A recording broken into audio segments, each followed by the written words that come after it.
Alright guys, I have absolutely no idea what day it is, but in today's video I'll just quickly be covering inverse fair value gaps, because yesterday we talked about fair value gaps, which are these legs with these gaps between the wicks on each side of a candlestick.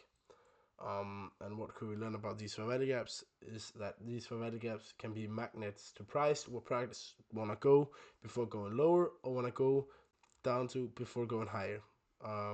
But what more can we use this to, and what is inverse fair value gaps? Now, inverse fair value gaps, also called iFVG,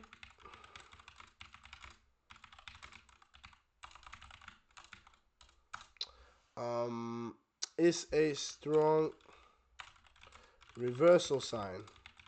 So normally what we want to do, and we didn't do the normally what we want to do is we want to have the fair value gap get filled and then go lower, because so if we have a bearish fair value gap here, because it is a bearish candlestick that makes a gap, we want to come up in it and then go lower, which we did here. But what if this bearish fair value gap is like this, and then price goes through it and closes above it? That indicates that we do not want to go lower, we want to go higher, because it is a reversal sign. So let's start out with finding a example. So here we have a bearish fair value gap. I'm just going to go through this quickly now, because I don't think I'm good at teaching it anyways, and I don't want to teach it because I'm unprofitable. I just want to show you guys what I've learned. So this fair value gap right here, we've got this bearish fair value gap, and normally what we want to see is we go low, we make the fair value gap, we come up into it, and then we go lower. But if we come up into the fair value gap and then we close above the fair value gap, then it is a inversed fair value gap, because we inverse it, we close on the other side of it. Now, what does that mean? That means that we are probably not going to go lower, we are probably going to change direction. So it's kind of like a break of structure. So a break of structure, if it would have been a high here and we broke above it, that would have been the same.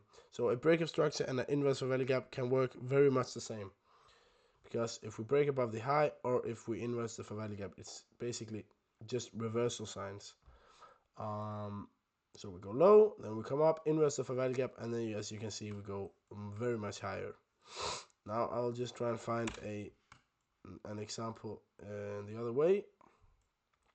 So we go up here, up, and we create this bullish fair value gap right here. Then normally what we want to see is we want to see it come down into it, and then we want to go higher, but we did not do that. What we did was we closed below it. Right here when this black candlestick closed outside of it was an inverse fair value gap, which means that now we probably not want to go higher, we probably want to go lower. What do? We inverse it, we come back into it, and then we go absolutely lower. And that is basically inverse fair value gaps. It is reversal signs, is like a reversal sign when a fair value gap gets closed through, disrespected. And that is basically it. I do not want to overcomplicate it or anything. So that is basically it. Inverse fair value gap is a strong reversal sign, and when a fair value gap, an inverse fair value gap happens when a fair value gap gets closed through and disrespected. That's basically it. I'm not gonna drag out on it anymore. This is just a quick 4 or 5 minute video. If you don't know who I am, my name is Matthias Alban, and I am a 16-year-old day trader. And on this channel, on this series, I want to go from unprofitable to profitable. I want to show you guys, what it's like as a 16-year-old day trader, unprofitable. What it's like to try and become profitable in these markets. Make sure to subscribe, and you can join my Discord server below if you want to. And yeah, that's basically going to be everything for this video. Make sure to like, subscribe. you want to follow this journey from unprofitable to profitable. And if you've got any questions, make sure to comment them below. Or if I've misunderstood something, because that could very well be a possibility because I am unprofitable, please let me know down below if there's something I've misunderstood or that I need to change. Or I'll see you guys tomorrow, and tomorrow is going to be another confluence stone.